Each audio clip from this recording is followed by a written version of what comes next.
అధ్యక్షత వహించినటువంటి ఉద్యమ నాయకుడు గుజ్జ సత్యం గారికి, అదేవిధంగా వేదిక మీద ఉన్నటువంటి పెద్దలు, గౌరవనీయులు మాజీ స్పీకరు, బీసీల పట్ల అంకితభావం ఉన్నటువంటి నాయకుడు మధుసూదనాచారి గారికి, మరి తెలంగాణ ఉద్యమంలో కీలక పాత్ర వహించి తెలంగాణ రాష్ట్రాన్ని తీసుకురావడానికి ముఖ్య భూమిక పోషించిన ఫైర్ బ్రాండ్ లీడరు మన శ్రీనివాస్ గౌడ్ గారికి, అదేవిధంగా గుజ్జ కృష్ణ, మేకల రాములు, రామ్కోటి, మన పల్లె రవికుమార్ గారికి, భాగ్యలక్ష్మి గారికి, నీల వెంకటేష్, యాదవ సంఘం ప్రెసిడెంట్ రాములు గారికి, అదేవిధంగా అడ్వకేట్స్ అసోసియేషన్ ప్రెసిడెంట్ నాగల శ్రీనివాస్ గారికి, మణికంఠ గారికి, రాజు నేత గారికి, నరేందర్ గారికి, నాయ బ్రహ్మణ సంఘం, ఆలపల్లి రామ్కోటి, అర్జీ రామ్కోటి, రామ్దేవ్, రామ్మూర్తి, లింగయ్య యాదవ్, సతీష్, రామకృష్ణ, బీసీ విద్యార్థి సంఘం అధ్యక్షుడు రామకృష్ణ, బడే సాబ్, అభి గౌడ్, నిఖిల్, రామ్ యాదవ్, ఇంకా చాలామంది, దాదాపు 22 సంఘాలు వచ్చినాయి. ప్రజా సంఘాలు, బీసీ సంఘాలు, అడ్వకేట్ సంఘాలు, అందరికీ పేరు పేరు, ఉద్యోగ సంఘాలు, మహిళా సంఘాలు, చాలామంది ప్రముఖులు, అంటే సమాజాన్ని ప్రభావితం చేసినటువంటి నాయకులందరూ ఇక్కడ ఉన్నారు. వాళ్ళందరికీ ఎంత స్పాంటేనియస్గా ఎక్కడ పోతే అక్కడ పొద్దున్న నుంచి విద్యానగర్కు వేలాది మంది, వందలాది మంది వస్తూనే ఉన్నారు. ఫోన్కి నిమిషం తీరికలేదు. రోజు యోగా చేస్తే ఈరోజు చేయలేకపోయా. ఇంటర్వ్యూలు ఒకవైపు, పబ్లిక్ ఒకవైపు, ఫోన్లు ఒకవైపు, ఆ విధంగా చాలా ప్రజల లోపల అత్యంత ఉత్సాహంగా, ఆవేదనతోటి ఫైర్ బ్రాండ్గా రాష్ట్రం కుతకుతలాడుతున్నదని నేను చూశాను. నాకు వచ్చిన ఫోన్లల్లో, మాటలల్లా. ఇటువంటి ఉద్యమం గతంలో అనేక ఉద్యమాలు లీడ్ చేశాం. రామారావు 44 పెంచినప్పుడు సమసంగ్రామ పరిషత్ ఉద్యమం చేశాం, బంధులు జరిపాం, చాలా పెద్ద ఎత్తున ఉద్యమం చేశాం. మండల్ కమిషన్ ఉద్యమం చేశాం 90లో. ఎస్సీ రిజర్వేషన్లు ఎక్స్టెన్షన్ ఇచ్చినప్పుడు ఉద్యమం చేసి బంధువులు జరిపాం. కానీ ఎప్పుడు లేని విధంగా 2007లో కేంద్ర ప్రభుత్వం విద్యా సంస్థల రిజర్వేషన్లో వచ్చినప్పుడు ఉద్యమం వచ్చింది, అది చూశాం. ప్రైవేట్ మెడికల్ కాలేజీలకు ఉద్యమం చేశాం, అప్పుడు చూశాం. స్కాలర్షిప్లకు, హాస్టళ్లకు జాయింట్ యాక్షన్ కమిటీ పెట్టి 80 నుంచి 90 దాకా అనేక ఉద్యమాలు చూశాం. వాటికి భిన్నంగా ప్రతి ఒక్కరింటికి పోయిన ఉద్యమం ఇది ఒక్కటే. అప్పుడు విద్యార్థులు, యువకులు, విద్యార్థి సంఘాలు, రాజకీయ పార్టీలు ఉద్యమాలు చేశాం. ప్రజలకు పోయినటువంటి ఉద్యమము, ప్రజల చేత స్పందన ఉన్నటువంటి ఉద్యమం. మనం కార్యక్రమం ఇవ్వకపోతే వాళ్ళే చేసే పద్ధతులు ఇప్పుడు ఉన్నారు. వాళ్ళందరూ అంటున్నారు బంధువు ఎట్లుంటుందో చూపెడతామన్నారు. అంటే 14 నాడు పొద్దున వచ్చి 14-15 సంఘాలు, కుల సంఘాలు, బీసీ సంఘాలు, గౌడ సంఘం, యాదవ సంఘం, కుర్మ సంఘం, ముదిరాజ్ సంఘం, అనేక సంఘాలు వచ్చి అన్నా పిలిపి మేము చూసుకుంటాం అంటున్నాం. ఈ విధంగా ప్రజల నుంచి పెద్ద ఎత్తున స్పందన ఉన్నటువంటి ఉద్యమం ఈ ఉద్యమాన్ని మనం చక్కగా, మనకెవరికి స్వార్థ ప్రయోజనాలు వద్దు, బీసీల కోసం మనం త్యాగం చేశాం. ఇంకా దీనికి ఒక రూపం ఇవ్వాలి. మన సోదరులు చెప్తుంటారు, మట్టి తయారు చేసారు, సిమెంటు, ఇసుక అన్నీ వచ్చినాయి, బిల్డింగ్ కట్టాలి. ఈ ఉద్యమానికి ఒక స్వరూపం ఇచ్చే సమయం ఆసన్నమైంది. ఇది ప్రజా ఉద్యమంగా మారిపోయింది. కాబట్టి దీనికి మనం అందరం కలిసికట్టుగా, ఈ ఉద్యమం లోకల్ బాడీ మీద ఉన్నది, ఇది రూపాంతరం చెంది చట్టసభలో రిజర్వేషన్లు సాధించే వరకు కుతకుతలాడియాల్సినటువంటి వ్యక్తి. ఎక్కడనో దేశంలో ఒక రాష్ట్రంలో చేస్తే తప్పనిసరి దాని ప్రభావం దేశం మీద పడుతుంది, తప్పనిసరి సాధిస్తాం. ఇప్పుడు అట్లా టర్నింగ్ ఇవ్వవలసినటువంటి బాధ్యత విజ్ఞులు, మేధావులు, ఉద్యమకారులైన మన అందరి మీద ఉంది. ఈ కులాలలో ఉట్టి, ఈ కులాలలో పోరాటం నాకేం అవసరం లేదు. ఉద్యమం 50 ఏళ్ళ నుంచి చేస్తున్నా. బ్యాంక్ ఆఫీసర్ ఉన్నా, డిప్యూటీ తహసీల్దార్ వచ్చింది, డిప్యూటీ కలెక్టర్ ఇంటర్వ్యూకి పోయినా, అప్పుడే ఎప్పుడో కలెక్టర్ అయిపోతుంది. అవన్నీ వదులుకున్నా. జడ్జిగా పోతే హైకోర్టు జడ్జి అవుతుంది, జూనియర్ సంస్థ జడ్జి అయ్యారు. కానీ ఈ జాతికి ఏదో చేయాలనే తపనతోటి హాస్టళ్ళు పెట్టాలి, గురుకులాలు పెట్టాలి, స్కాలర్షిప్లు ఇవ్వాలి, ఫీజు రియంబర్స్మెంట్ పెట్టాలి, లోకల్ వార్డ్ రిజర్వేషన్లు పెట్టాలి, ప్రైవేట్ కాలేజీలో రిజర్వేషన్లు పెట్టాలని అనేకమైన పోరాటాలు చేశాం. అంటే ఇప్పుడు జర పీస్ఫుల్గా చేస్తున్నాం. 1978 మీరు పేపర్లు చూడండి, ఆల్ ఇండియాలో ఫ్రంట్లా సెప్టెంబర్ 27 నాడు 2000 మంది యూనివర్సిటీ విద్యార్థులను తీసుకొని బస్సులు హైజాక్ చేసి కరెక్ట్ అసెంబ్లీ గేట్ కాడ దిగి రాళ్ళు బ్యాగ్లలో పోసుకపోయి అసెంబ్లీని తుక్కుగా వరగొట్టాం. 1979 ఉద్యోగాలు భర్తీ చేయాలని. బహుశా అప్పుడు సుధాకర్ గిట్టు ఉండొచ్చు, ఐడియా లేదు నాకు. 78 అదేవిధంగా 79 సెప్టెంబర్ 4 నాడు అనేక విద్యార్థి సంఘాలు పీడిఎస్, రాడికల్, ఎస్ఎఫ్ఐ, ఏఎస్ఎఫ్ అన్నిటితో జాయింట్ యాక్షన్ కమిటీ చేసి దానికి నేను చైర్మన్ ఉండి 4000 మందితోటి సెక్రటరియట్ ముట్టడించారు. గేట్ దగ్గరికి పోయినాక ఫైరింగ్, బాష్పవాయు ప్రయోగం, వాటర్ క్యాన్లతో చిత్తుగా పెద్ద రణరంగంగా మారిపోయింది. అప్పుడు ప్రభుత్వం దిగొచ్చింది. ఇట్లా అంచెలుగా అనేక మిలిటెంట్ ఉద్యమాలు, పబ్లిక్ సర్వీసెస్ కమిషన్, ఇప్పుడు అట్లాంటి ఉద్యమాలు చేయమని కాదని చెప్పేది. గతం లోపల ఎట్లా చేసినామని చెప్తే మీరు స్ఫూర్తి పొందాలి. ఇప్పుడు డెమోక్రటిక్గా చేద్దాం.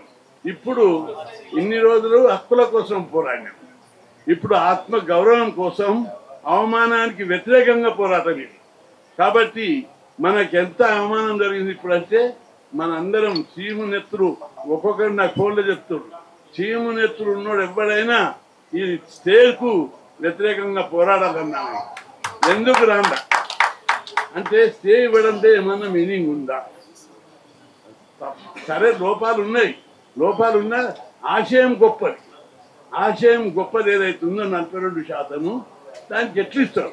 మొదటి రోజే ఇవ్వాలి స్టే లోపాలు వచ్చి, రెండవ రోజు ఇవ్వాలి, మూడవ రోజు ఇవ్వాలి, సుప్రీంకోర్టు రిజెక్ట్ చేస్తే వచ్చినాక ఇవ్వాలి.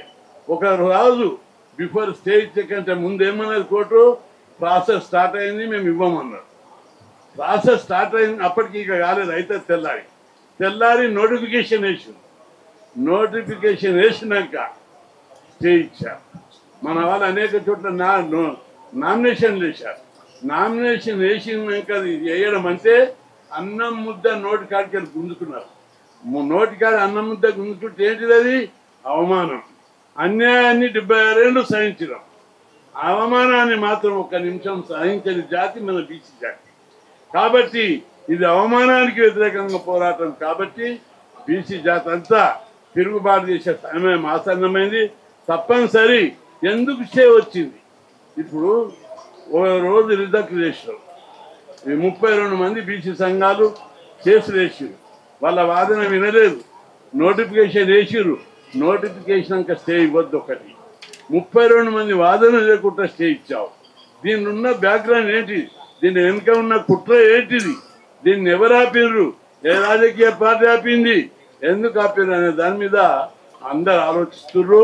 కాబట్టి మనమందరం ఇది ఆత్మగౌరవ పోరాటం, అవమానానికి వ్యతిరేకంగా జరిగే పోరాటంగా ప్రజల్లోనికి తీసుకుపోవాల్సినటువంటి బాధ్యత మన మీద ఉంది.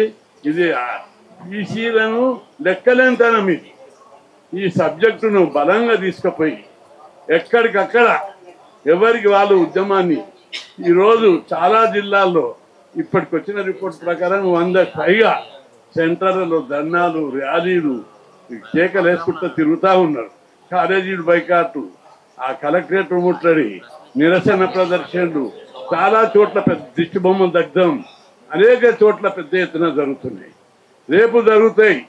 14 నాడు చరిత్రలో ఎక్కడ లేని విధంగా బంద్ జరపాలని ఈరోజు వచ్చినటువంటి బీసీ సంఘాలని విజ్ఞప్తి చేశాయి.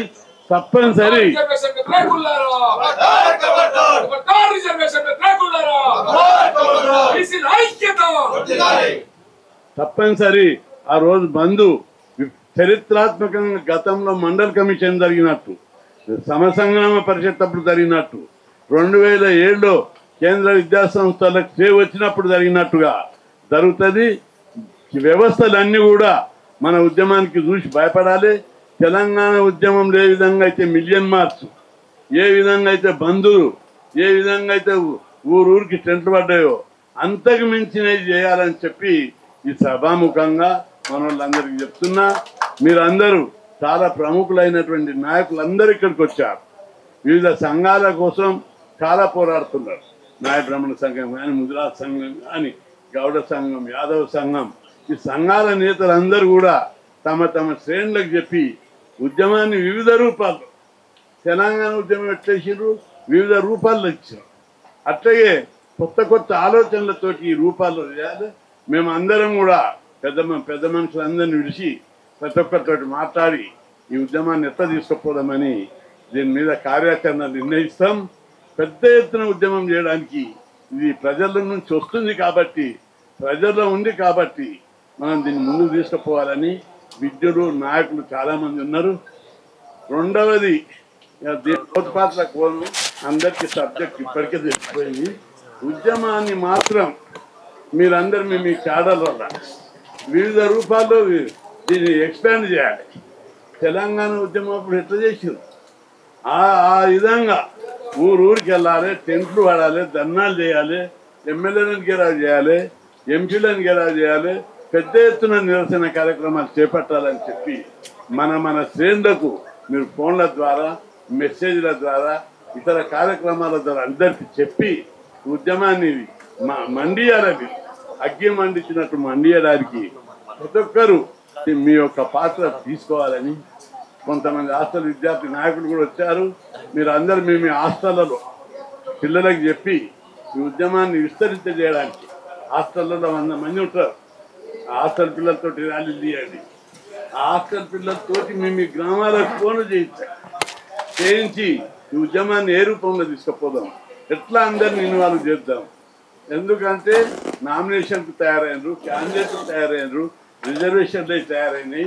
దీంతో ప్రతి ఒక్కరి భాగస్వామ్య ఉద్యమంలో ఇరికియడానికి ఏర్పడ్డది. ఇంకా 4 రోజులు అయితే ఇంకా చాలామంది ఉద్యమంలో ఇన్వాల్వ్ అయ్యేందుకు అవకాశం ఉండే, కానీ స్టేర్ రావడంతో అయిపోయింది. ఒక 10 రోజులు 2-3 దశలల్లా నామినేషన్లు పడితే రాష్ట్రంలో అగ్గి మండుతుండే. ఇప్పుడు కూడా అందరు కూడా చాలా పట్టుదలతో ఉన్నారు. నాయకత్వం పెరిగింది. ఈ ఉద్యమాన్ని దశల వారీగా విస్తరింపజేయాలి, పీస్ఫుల్గా చేయాలని చెప్పి నేను విజ్ఞప్తి చేస్తున్నా. కుల సంఘాల పెద్దలతోటి, బీసీ సంఘాల అందరితోటి ఇక్కడ ఎవరి ఆధిపత్యం అవసరం లేదు. అందరం మనం జాతి కోసం పోరాడుతున్నాం. ఎందుకు మా ఆధిపత్యం ఎవరికి అవసరం లేదు. ఆల్రెడీ ప్రతి లీడర్ ఎక్స్పోజ్ అయిన ఉండరు, మంత్రులు అయిన వాళ్ళు ఉండరు, ఎంపీలు అయిన ఉన్నారు, స్పీకర్ అత్యున్నత పదవి అయిన వాళ్ళు ఉన్నారు. మన అందరి కోసమే వీళ్ళందరూ త్యాగాలు చేసుకున్నారు. వాళ్ళ సేవలు వినియోగించుకోవాలి. కాబట్టి పెద్దలందరూ, ముఖ్యమైన నాయకులు అందరూ ఉన్నారు కాబట్టి ఉద్యమాన్ని విస్తరింపజేద్దామని, అందుకు మేము రాత్రి భవన్లు కృషి చేయాలని కోరుకుంటూ సెలవు.